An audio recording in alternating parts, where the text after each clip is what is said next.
Hi there, and welcome to Brisbane for what marks the beginning of a trip in the planning stages for almost a year, let alone the full month that it took to actually complete said trip.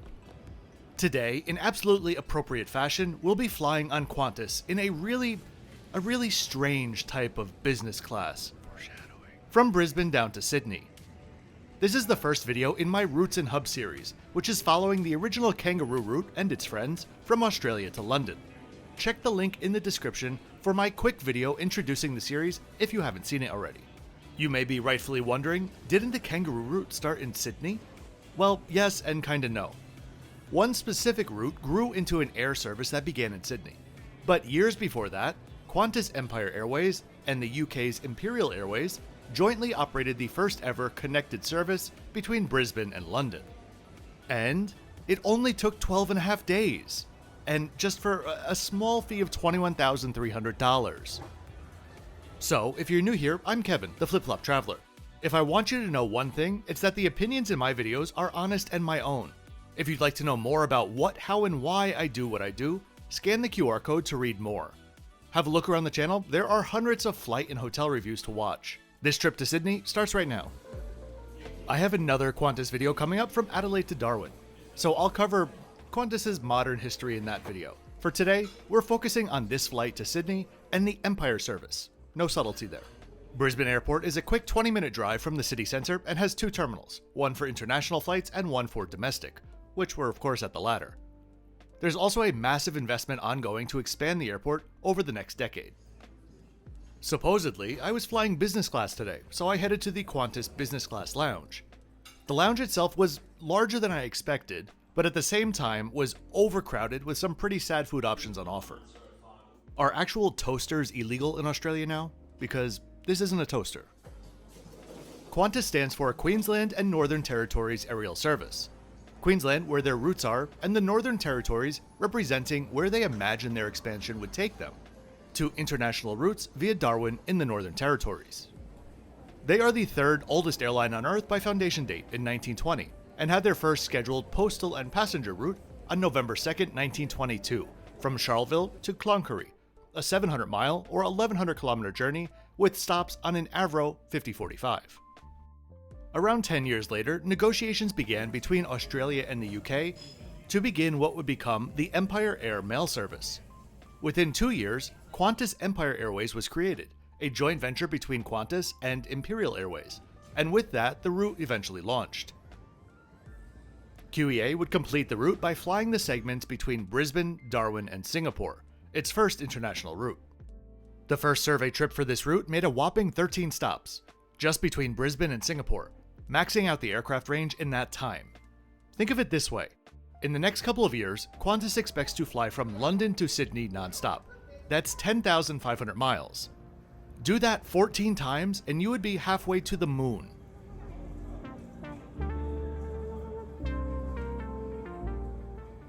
The original service, beginning near Brisbane, Longreach being the chosen airport for Qantas's operations from the mid-1920s, was flown on aircraft that could go up to 90 miles an hour. Of course, for the time, this was revolutionary. But 13 days in a 10-seat cabin? That's a lot to handle. You must really want to get to Australia. Let's just say that we wouldn't be complaining about 15 hours in economy these days. The fact, though, that the Kangaroo Route is so difficult to define, even today, is a testament to how much more of a broad service, like a movement, this was than a specific route. If you search online, I promise you won't see the same Kangaroo Route map more than once, as the stops change frequently over the years, adjusting the technical and overnight stops based on the aircraft range. By the time the route began being advertised jointly by Imperial and QEA down to Sydney, they had already shaved 2 days off of the journey by using their state-of-the-art flying boats. They were advertised as a premium experience with 2 decks, a smoking room, a promenade saloon, and even sleeping berths. They would fly up to 200 miles per hour and could accommodate up to 16 passengers on overnight flights. Have a look at the expanded airport stats as we have a wander around. The Qantas of today may have their headquarters near Sydney, but Queensland still does have more destinations in their network than any other state or territory. They currently fly to 62 domestic and 33 international destinations with their fleet of 125 aircraft, 125 being just their mainline fleet. If you include Qantas Link and Jetstar, they're over 300. As is very typical for me, I headed to the gate early and got there around 30 minutes before boarding was set to begin, nothing out of the ordinary. I lined up, scanned my boarding pass, got that dreaded weird beep thing, and was asked to move to the side. I'd been downgraded. I asked why, and I was told another passenger purchased a ticket with quote-unquote real money, and since mine was booked with points, they take priority. She also offered in the same sentence that the aircraft was changed. Perhaps that was her talking on autopilot because no such thing actually happened. So if you're ever thinking of booking Qantas on points, take note. I plainly asked why I hadn't been told before boarding, and she, now apparently more annoyed than I was, told me that they had been paging me in the lounge and at the gate area for over an hour, quote-unquote, which is an absolute lie. At this point, it was clear that I was inconveniencing her based on her truly nasty attitude. Here's the thing, downgrades happen. Let's pretend it's justified. But surely, you would consider being kind when talking to the said downgraded passenger, right? Mind you, it's not like we were holding up the boarding process. 2 other agents were taking care of that. I asked her how I could get a refund for the difference in fare. She dismissed me and said call the airline. I asked for proof of my downgrade and she snapped back, quote, "What do you think that new boarding pass that says economy on it is? I mean, really," unquote, as she looked at her colleague for agreement, which fell flat. Way more frustrated with her attitude than the downgrade at this point, I realized that she wasn't going to be refunding me here, but I asked for details of the procedure for a refund, noting that my ticket had been booked through British Airways. She said, more or less, within 2 business days, Qantas will send British Airways an email. Then British Airways will give you an adjustment. That's it. I looked down at my boarding pass and it was a middle seat, which at that point I refused. Magically, an aisle seat was available to switch me to. Not too sure if she screwed over someone else in the meantime though. So welcome to my wonderful economy seat. Bitterness aside, these economy seats are horrible for comfort. Tight in every direction, especially on legroom. The safety video began and we pushed back. You may be wondering why I didn't ask to switch to the window. The guy that was there was glued to the view outside, even when we were sat at the gate.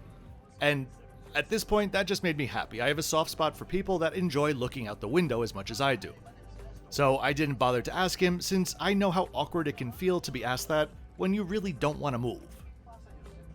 That being said, I couldn't have a trip report without any flight footage. That's like blasphemy. So I am borrowing footage from other flights, as we pass by the domestic terminal here. Today's takeoff footage is brought to you by a Jetstar 787 that I took last year to Bali from Brisbane, along with the audio from a Virgin Australia 737 to mimic what it should sound like today. I worked in the service industry for many years. I understand that you're not going to have empathy for every customer situation, especially ones that perhaps might seem like more of a bother than anything else in the moment. But if you work in customer service, you need to at least try to pretend to give a flying f***. It was startling how dismissive she was, but apparently, she's not the only one. I'll explain why I'm scoring this flight as a business class flight on the other side. It mostly has to do with the fact that they never refunded me. The spool up, takeoff, and airport stats are coming up now.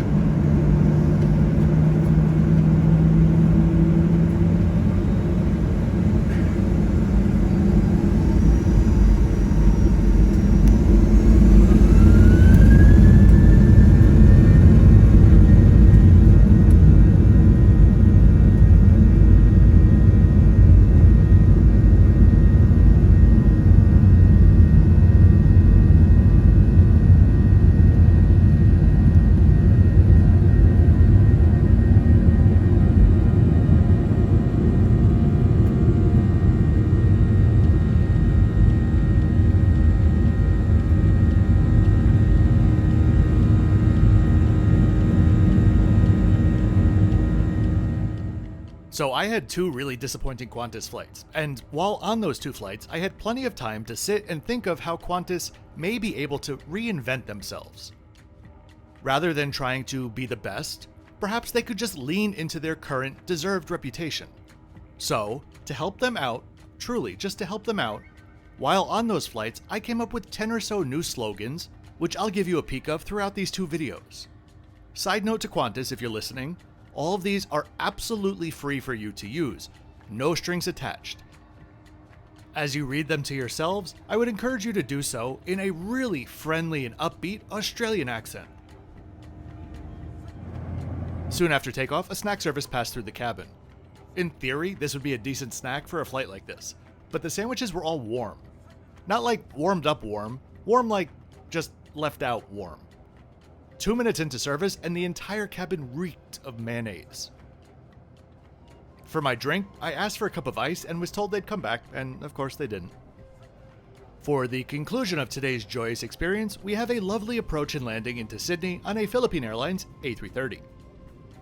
I headed to the back of the cabin to check out the restrooms. As I walked back, 2 crew were in the back galley chatting, facing each other perpendicular to the aisle. I saw the restrooms were occupied, and so I wasn't standing in the aisle, I was about to step into the galley, and without even breaking eye contact with each other, one of the flight attendants said sternly, "Please do not enter the galley area." It took me a second to even realize that she was talking to me. When the door unlatched, I moved back so that the other passenger could, get by me, which apparently warranted, quote, "I said please stay out of the galley area." Loud enough that both I and the other passenger stopped and just stared at her for a beat. I mean, honestly, what pack of wolves trained you? And here we have Boeing's endlessly spacious restrooms. Gotta love them. So, the full reason why I scored this as a business class flight. Well, it's because I paid a business class fare. I never got a refund or adjustment. A couple of weeks after the flight, no refund in hand, I called BA, who were very nice about it, but insisted that they had no information on their end as to the change of class. The agent noted that the boarding pass that I had would be proof of the flight if I was missing tier points, or something like that. But they needed communication from Qantas that I was involuntarily downgraded. I called Qantas, which in and of itself was a 90-minute ordeal. I explained the situation, and also what the gate agent told me would happen. The phone agent noted that they had no knowledge of any such email that would be sent within 48 hours, and that I needed to handle this fully through British Airways.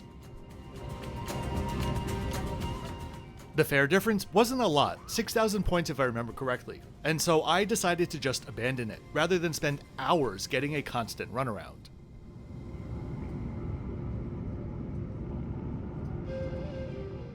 At this point, I do feel like I need to issue a formal apology to all Australians. I'm sorry that I didn't fully believe all of you over the past years when you've been screaming at the top of your lungs how much you hate this airline.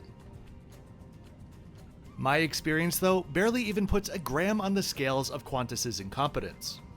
For me, it's all about how I was spoken to at the gate, how I was spoken to on board, and then the complete, absolute disregard for wanting to take care of one of their customers and help them for a refund for a product that they didn't receive. I was a customer of Qantas, and they have specific agreements in place with BA about how much they're paid for every reward ticket. Every airline has these agreements. If Qantas isn't happy to honor those tickets because they don't like how much compensation they get, that's on them, not the customer. All of this was compounded by the fact that I had a different but similarly horrible experience and fruitless chase for a refund on my next Qantas flight as well.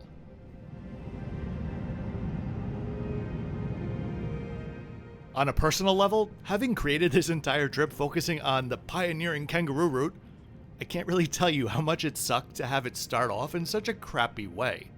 But that is life. I'll let you enjoy the gorgeous adopted approach into Sydney.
So, honestly, a weird flight experience aside, I really do hope that you enjoyed this for its function as the first video in this Routes and Hub series.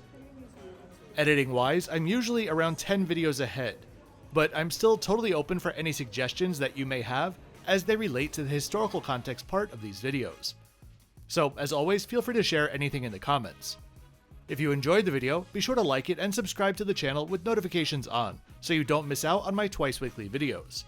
I'll see you next time for my second ever Resorts Revisited review at the Andaz Bali. Oh, and as always, thanks for watching until the end.